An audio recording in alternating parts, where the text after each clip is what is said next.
The Legend of Zelda series has a lot of minigames scattered throughout its various titles, going all the way back to the very first game, but some of them are worse than others. They're a core part of the series and are a fun distraction from the serious nature of the main story. The latest title, Breath of the Wild, has its fair share of mini-games, so it's reasonable to assume that its sequel, provisionally named Breath of the Wild 2, will as well when it releases sometime in early 2023. In Legend of Zelda, Link's primary goal in almost every game is saving Zelda from Ganondorf, or Ganon depending on which version of him the title has. To this end, he goes on a long journey fraught with monsters and puzzles and completes a number of objectives for the main questline. Along the way, he completes a number of smaller side quests to help people, whether it's finding a woman's lost dog or clearing out monsters that have invaded a popular fishing spot. There are also even smaller objectives, mini-games, that usually have low stakes. These are usually done to earn rupees, Legend of Zelda's currency, and have unique rules, goals, and mechanics. The minigames of Legend of Zelda can be fun, but some of them are frustrating, awkward, or just plain boring.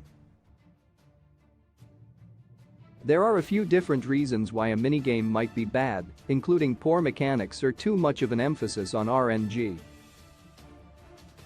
Some recur frequently across the games of the Legend of Zelda series timeline and have thankfully improved with subsequent versions. Others still retain classic problems, however, and newer minigames also have their own. Among all the bad minigames, however, a few stand out as the worst. Legend of Zelda: A Link Between Worlds Octoball Derby is just baseball. Octoball Derby is a minigame in Legend of Zelda: A Link Between Worlds. In it, players attempt to hit balls shot by an Octorok with a stick, with the goal of hitting pots that will award rupees. In order to aim, players have to hit the ball with different timing. Swinging early will result in the ball going right, while late will make it go left. They also use the circle pad to adjust the distance of their shots and the A button to swing.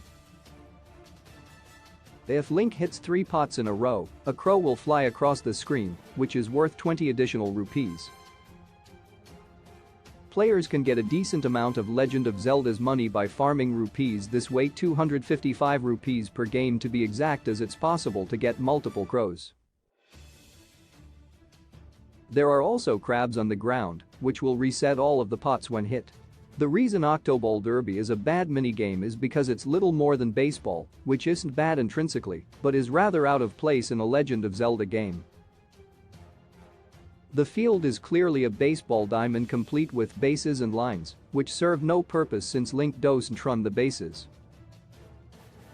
It somewhat ruins the immersion and makes A Link Between Worlds feel less like a fantasy game. The mechanic of having the timing of the hit affect the direction of the ball is also unnecessarily complicated and frustrating. This minigame could have been greatly improved by using some other mechanic for the ball's direction and by not trying to recreate baseball in a classic Legend of Zelda game. Legend of Zelda: Twilight Princess Ralgal motion controls are frustrating. Another bad Zelda minigame is Ralgal from Twilight Princess. In order to play, players have to shift to first-person view and inspect a box in Hina's fishing hut. After winning 8 progressively difficult games, Hina will reward Link with the frog lure, an extremely useful tool when trying to catch the rare Hylian loach at the fishing hole. Players must guide a glass ball from one end of a raised path to another without letting it fall off, which is done by tilting the Y remote or the YU Gamapad, or the control stick in the GameCube version. Each game costs 5 rupees and has a reward of 10. If players try to skip parts of the path and jump over gaps, Hina will force them to pay another 5 rupees and reset the game. The motion controls are the main reason Ralgal is ranked among Legend of Zelda's top bad minigames, in addition to its unsatisfying rewards. Their high sensitivity and lack of precision make them highly frustrating in many games, including several Zelda titles, but especially so when trying to perform a delicate task like roll a small ball through a precarious path. Resetting the game also takes a great deal of fun out of it, as coming up with creative ways to hop across the path could have made it much more entertaining. This minigame could have been improved if it had raised walls to prevent the ball from falling off, perhaps with some kind of maze with traps that would send the ball back to the start to balance it out. Legend of Zelda's recurring chest game is an annoying gamble. Perhaps the worst minigame in the Legend of Zelda series, however, is the chest game. It's been in many titles, most recently Breath of the Wild, where this minigame is located in Lurelin Village and called All or Nothing. It typically involves Link picking one from among a number of chests, usually 2 or 3, but over a dozen in some games. If players choose the right chest, they are usually rewarded with a certain amount of rupees, or sometimes items like heart pieces depending on the specific game. If they choose the wrong one, however, they gain nothing. This is why it's so bad. Whether Link walks away rich or empty-handed is decided by pure luck, which can be highly frustrating and isn't very fun. The different versions of the chest game in the various Zelda titles each have their own downsides.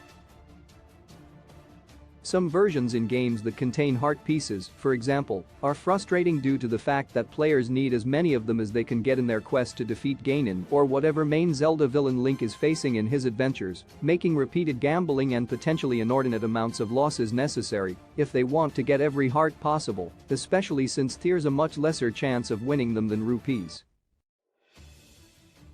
In BOTW, on the other hand, it's frustrating both because players can wager up to 100 rupees, which makes losses hurt that much more, and because they're the only stakes, making the game less meaningful, since there are much easier and more enjoyable ways of obtaining rupees in BOTW. If Legend of Zelda's chest game makes it into BOTW 2, a good way to improve it could be by playing for rare but non-essential items and materials instead of rupees.